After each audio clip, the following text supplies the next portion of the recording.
I'd like for the moment to have you, have you pretend I've made you a great offer, and I've told you that you could pick any one of your classmates, and you now know each other probably pretty well after being here for a while.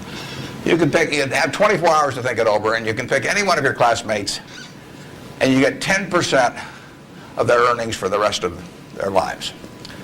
And I ask you what goes through your mind in determining which one of those you would pick.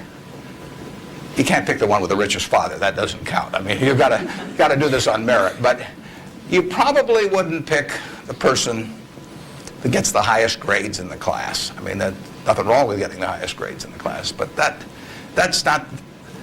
isn't going to be the quality that sets apart a big winner from the rest of the pack. Think about who you would pick and why. And I think you'll find when you get through, you'll pick some individual. You've all got the ability. You wouldn't be here otherwise. And you've all got the energy. I mean, you've got, you know, the initiative is here.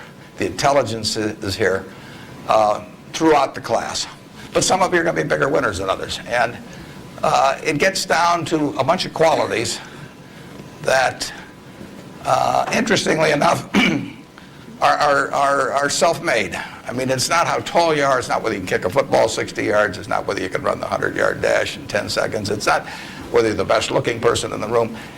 It's a whole bunch of qualities that really come out of Ben Franklin or the Boy Scout code or whatever it may be. I mean, it's integrity, it's honesty, it's generosity, it's being willing to do more than your share. It's just all those qualities that are self-selected.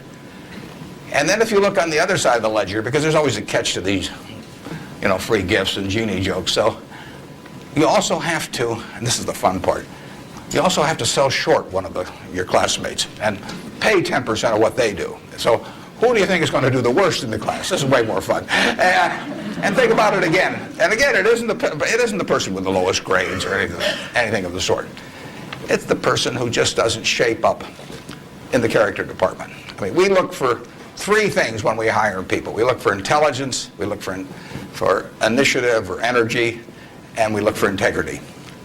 And if they don't have the latter, the first two will kill you. Because if you're going to get somebody without integrity, you want them lazy and dumb. I mean, you don't want them smart and energetic. So it's that third quality, but everything about that quality is your choice. You know, you can't change the way you are wired much, but you can change a lot of what you do with that wiring. And it's the habits that you generate now on those qualities, or those negative qualities. I mean, the person who always, you know, claims credit for things they didn't do, that always cuts corners, that you can't count on. I mean, in the end, those are habit patterns. And the time to form the right habits is when you're your age. I mean, it doesn't do me much good to get golf lessons now. If I'd gotten golf lessons when I was your age, I might be a decent golfer. But someone once said the chains of habit are too light to be felt until they're too heavy to be broken. And I see that all the time. I see people with habit patterns that are self-destructive when they're 50 or 60, and they really can't change them. They're imprisoned by that. But you're not imprisoned by anything. So when you write down the qualities of that person that you'd like to buy 10% of, look at that list and ask yourself, is there anything on that list I couldn't do? And the answer is there won't be.